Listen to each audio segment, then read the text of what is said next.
Hi Masters, ano bang agency ko nung nasa Pilipinas? Ang unang agency na nag-process sa amin bilang Loadmaster last 2013 ay Skills International Incorporated. Pero hindi ko recommended to dahil pinagbayad kami ng 15,000 pesos as processing fee daw.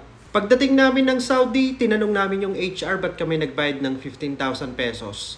Nagulat yung HR kasi sabi nila bayad na yan, package deal na yan, dapat walang bayad. So ang ginawa ng company namin, tinanggal ang Skills International.